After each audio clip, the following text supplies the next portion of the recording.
Bonjour à tous les frères et sœurs en Jésus-Christ dans le monde entier. Je me présente pour les nouvelles personnes, je suis le frère Serge de l'île de la Réunion. Nous allons partager un enseignement pour les nouveaux convertis, c'est-à-dire les nouveaux-nés spirituels en Jésus-Christ. Donc, la vie chrétienne débute avec une nouvelle naissance, comme Jésus l'explique à Nicodème dans l'évangile de Jean. Jésus parle donc d'une nouvelle naissance pour indiquer le début de la vie chrétienne. Selon 2 Corinthiens chapitre 5 verset 17, si quelqu'un est en Christ, il est une nouvelle créature, les choses anciennes sont passées, voici toutes choses sont devenues nouvelles. Amen. Mais comme pour une naissance naturelle, le bébé est appelé à grandir. Amen. Donc Jésus dit à Nicodème dans l'évangile de Jean, Jésus lui répondit, oui, je te le déclare, si c'est la vérité, personne ne peut voir le royaume de Dieu s'il n'est pas de nouveau. Nicodème lui demanda, comment un homme déjà âgé peut-il naître de nouveau? Il ne peut pourtant pas retourner dans le ventre de sa mère et naître une seconde fois. Jésus répondit, oui, je te le déclare, c'est la vérité. Personne ne peut entrer dans le royaume de Dieu s'il ne naît pas d'eau et de l'esprit. Ce qui est né de parents humains est humain, ce qui est né de l'esprit de Dieu est esprit. Ne sois pas étonné parce que je t'ai dit, il faut tous naître de nouveau. Le vent souffle où il veut, tu entends le bruit qu'il fait, mais tu ne sais pas d'où il vient ni où il va. Voilà ce qui se passe pour quiconque est né de l'Esprit de Dieu, d'après l'évangile de Jean chapitre 3, versets 3 à 8. Donc la nouvelle naissance est vraiment un nouveau départ pour le nouveau-né spirituel en Jésus-Christ. Une nouveauté de vie, un nouveau apprentissage dans les choses de Dieu que le nouveau converti en Christ va devoir apprendre, conduit par le Saint-Esprit dans la vérité de la parole de Dieu, pour demeurer dedans et s'y conformer tout au long de sa vie sur cette terre pour préparer son éternité avec Dieu, à la lumière de la parole de Dieu, car la Bible qui est le règle et consigne du royaume de Dieu, c'est son guide par l'aide du Saint-Esprit pour grandir spirituellement, pour sa croissance spirituelle de jour en jour, pour suivre les principes de la parole de Dieu. Amen. C'est pourquoi la nouvelle naissance en Christ est vraiment un nouveau départ. Les choses anciennes sont passées et tout devient nouveau.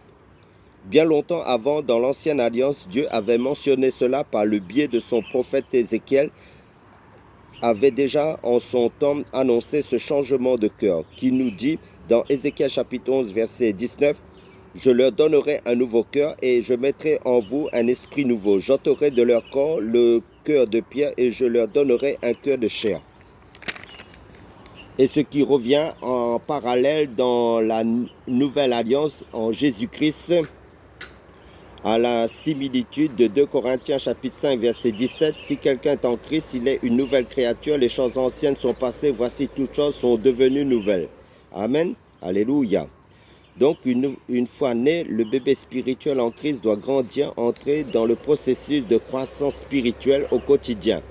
Malheureusement, cette croissance n'est pas toujours satisfaisante chez certains chrétiens qui pendant 10 ans ou même 20 ans dans le Seigneur ou même plus d'années encore n'évoluent pas ou même pire, restent des bébés spirituels, ne croissent pas pour arriver à l'adulte spirituel, à la maturité spirituelle, qui sont toujours charnels, en train de se plaindre, de murmurer, sont dans les œuvres de la chair, alors que ces personnes devraient être des maîtres depuis longtemps, des enseignants de la parole, pour encadrer les nouveaux convertis en Christ, comme c'est dit dans la lettre aux Hébreux chapitre 5 verset 11 à 14. Nous avons beaucoup à dire là-dessus, des choses difficiles à expliquer. Parce que vous êtes lents à comprendre, vous en effet qui depuis longtemps devriez être des maîtres, et vous avez encore besoin qu'on vous enseigne les premiers rudiments des oracles de Dieu. Vous en êtes devenus à avoir besoin de lait et non d'une nourriture solide. Donc, le verset 11 nous dit, nous avons beaucoup à dire sur ce sujet, mais il est difficile de vous donner des explications car vous êtes bien lent à comprendre Et le verset 12 dit, « Il s'est passé suffisamment de temps pour que vous deveniez des maîtres et pourtant vous avez encore besoin qu'on vous enseigne les premiers éléments du message de Dieu. Vous avez encore besoin de lait au lieu de nourriture solide. » Verset 13, « Celui qui se contente de lait n'est qu'un enfant. Il n'a aucune expérience au sujet de ce qui est juste. » Verset 14, « Par contre, la nourriture solide est destinée aux adultes qui, par la pratique, ont le sens habitué à distinguer le bien du mal. » Amen. Donc, la question qu'on devrait se poser, quelle est ma nourriture spirituelle qui m'amène à la croissance spirituelle? À croître spirituellement, à grandir spirituellement pour constater ma progression dans le Seigneur, dans le discernement.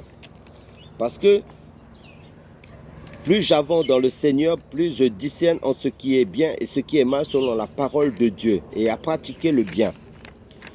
Pour revenir comme dans le passage aux Hébreux, l'apôtre Pierre utilise la même image. Le lait est celui du nourrisson, mais il doit faire place à un moment donné à la nourriture solide et spirituelle. Faites-vous partie de ceux qui se contentent du lait. Même si le lait est excellent et favorise la croissance du nouveau-né, il faudra une nourriture solide à un moment donné de ta marche spirituelle. Le jeune chrétien qui se nourrit uniquement de prédications à son assemblée, à ses réunions ou sur Internet trouve sa croissance dans ce lait spirituel qui lui est donné. Cependant, par contre, avec la croissance spirituelle de la vie chrétienne, les croyants doivent chercher par eux-mêmes et par l'assistance du Saint-Esprit la nourriture bénéfique, solide de la parole de Dieu par la consécration personnelle et individuelle, dans la communion personnelle et individuelle avec le Seigneur au quotidien, dans la compréhension, dans la révélation, dans la doctrine, dans la parole de la connaissance de Dieu, par la prière et la pratique de la parole de Dieu. Dans le discernement de la volonté de Dieu, de la pratique de la parole de Dieu, conjuguer toutes ces choses constamment, ce que la parole de Dieu leur recommande de faire chaque jour de leur vie pour croître spirituellement et pour faire à chaque fois le constat, le bilan sur leur croissance spirituelle pour voir s'ils croient spirituellement ou pas, surtout dans le fruit de l'esprit, dans la sanctification, dans la justice, dans la paix, dans la compréhension de la parole de Dieu et dans l'application de la parole de Dieu.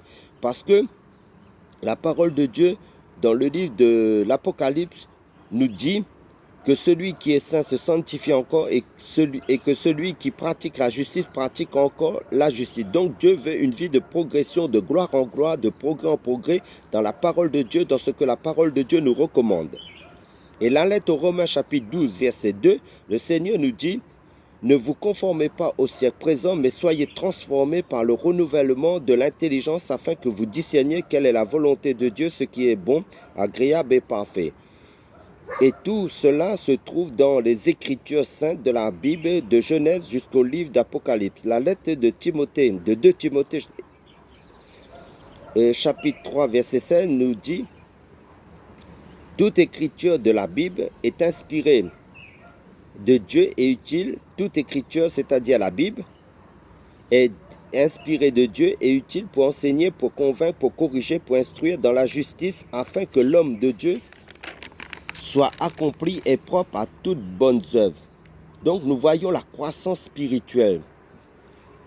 Nous devons imiter notre Maître Jésus-Christ qui allait de lieu en lieu, annonçant le royaume de Dieu, le salut en Jésus-Christ aux gens et faisant le bien selon le fondement de sa parole. Croissons en Jésus-Christ par son Saint-Esprit dans la parole de Dieu, car l'obéissance à la parole de Dieu vaut mieux que les sacrifices. Amen. Que ces quelques paroles d'exhortation vous amènent à grandir de plus en plus en Jésus-Christ dans sa parole. Soyez tous bénis, fortifiés en Jésus-Christ